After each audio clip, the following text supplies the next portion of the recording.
दोस्तों, चीन ने भारत की जमीन पर कब्जा कर लिया है। ये सिर्फ विपक्ष का आरोप नहीं रहा, बल्कि अब तो बीजेपी की वरिष्ठ नेता सुब्रमण्यम स्वामी भी यही बात दोहरा रहे हैं। और सोनम वांगचुक ने भी साफ कहा था कि लद्दाख के चारगाह वाली जमीनों पर चीन ने कब्जा कर लिया है और जो जमीनें अब तक बची है उन्हें केंद्र सरकार बड़े कॉर्पोरेट घरानों को सौंपने की तैयारी में है। तो क्या इसी सच्चाई को सामने लाना उनका अपराध बन गया था? क्या इसलिए उन्हें राष्ट्रीय सुरक्षा कानून के तहत जेल में डाल दिया गया? क्या लद्दाख में हुई गोलीबारी और 4 लोगों की मौत भी इसी डर के साजिश का हिस्सा हो सकती है कि कहीं लोगों को पता न चल जाए कि हकीकत क्या है? और सवाल तब और बड़ा हो जाता है जब सुब्रमण्यम स्वामी जैसे व्यक्ति कहते हैं कि अमित शाह तो गुंडे हैं, उन्होंने हत्या करवाई है, और फिर वही अमित शाह देश के गृह मंत्री भी हैं। क्या जज लोया की मौत के पीछे भी वही थे जैसे आरोप लगाए जा रहे हैं सुब्रमण्यम स्वामी की तरफ से? दरअसल भारतीय राजनीति में अब जो भी कुछ हो रहा है उनकी आलोचना सिर्फ विपक्ष नहीं कर रही, बल्कि अब तो खुद सत्ता पक्ष के नेता भी अपनी सरकार और उनके शीर्ष नेताओं पर सवाल उठाने लगे हैं।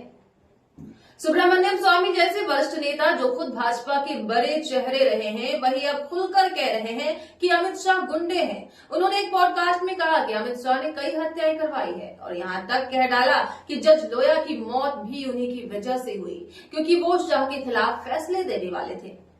जैसे ही पॉडकास्ट में पूछा जाता है कि आप अमित शाह के बारे में क्या सोचते हैं, वैसे ही एकदम सुब्रमण्यम स्वामी बिना टाइम लिए एकदम कहते हैं कि अमित शाह गुंडे हैं, उसने हत्याएं की है। एक जज थे, उनकी खोपड़ी तोड़ी इसने क्योंकि वो जजमेंट इनके खिलाफ देने वाले थे। जज लोया की मौत का मामला वैसे भी पहले से रहस्य में रहा है। कई बार इस पर सवाल भी उठे, लेकिन बात आगे नहीं बढ़ पाई। अब अगर सुब्रमण्यम स्वामी जैसे नेता खुलकर कहते हैं कि जज की खोपड़ी तोड़ी गई, तो सवाल बनता है कि आखिर इतना बड़ा आरोप क्यों यूं ही हवा में लगाया जा रहा है, या फिर इसके पीछे कोई सच्चाई है? अमित शाह को लेकर इतना बड़ा बयान देने के साथ ही अमित शाह गुंडे हैं, लोगों की हत्याएं करवाई, इसी के साथ सुब्रमण्यम स्वामी ने एक और बयान दिया जिसमें वो कहते हैं मोदी सरकार चुपचाप लद्दाख की जमीन चीन के हाथों खोती जा रही है। प्रधानमंत्री के तौर पर मोदी ने लद्दाख का 460 वर्ग किलोमीटर निर्विवाद इलाका चीन को सौंप दिया है। तो क्या वाकई मोदी सरकार ने चुपचाप लद्दाख की जमीन चीन को सौंप दी है? सुब्रमण्यम स्वामी जैसे बीजेपी के वरिष्ठ नेता ये बात साफ तौर पर कह रहे हैं कि प्रधानमंत्री नरेंद्र मोदी ने लद्दाख का 460 वर्ग किलोमीटर अनडिस्प्यूटेड इलाका चीन को दे दिया है। यही नहीं, लद्दाख के सामाजिक कार्यकर्ता सोनम वांगचुक भी कई बार ये कह चुके हैं कि लद्दाख की कई चारगाह की जमीनों पर चीन ने कब्जा कर लिया है और जो जमीनें बची है वो कॉर्पोरेट के हाथों सौंपी जा रही है। तो दोस्तों, अब सवाल यह है कि जब लद्दाख के लोग इस सच्चाई को उजागर करने के लिए सड़कों पर उतरे, तो क्यों उनकी बातों को नजरअंदाज किया गया? क्यों सरकार ने उनकी मांगों पर ध्यान नहीं दिया?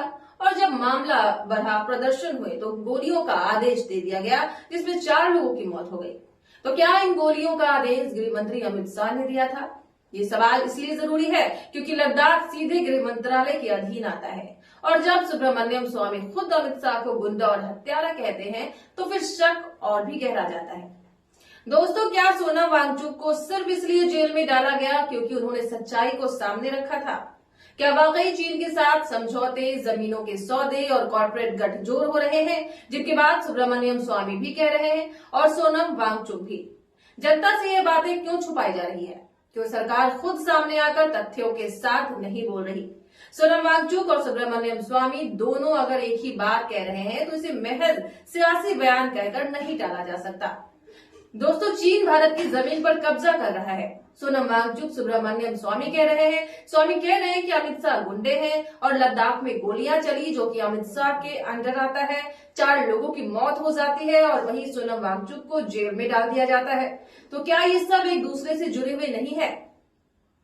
ये सब घटनाएं इत्तेफाक तो नहीं लगती, क्योंकि सबसे पहले चीन के कब्जे को लेकर आवाज उठी थी और यही बात सुब्रमण्यम स्वामी कह रहे हैं। फिर उसके बाद गोलियां चलाई गई जो कि अमित शाह के अंडर लद्दाख में आता है, और अब सुब्रमण्यम स्वामी कह रहे हैं कि अमित शाह गुंडे हैं।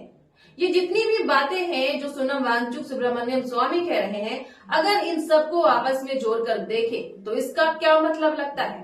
और आपको क्या लगता है? हमें अपनी राय जरूर दें। इन सब चीजों को जोड़कर आप देखते हैं तो क्या मतलब निकलता है, और आप लोगों को क्या लगता है? हमें अपनी राय जरूर दें, और बाकी तमाम खबरों को देखने के लिए देखते रहें केडी न्यूज।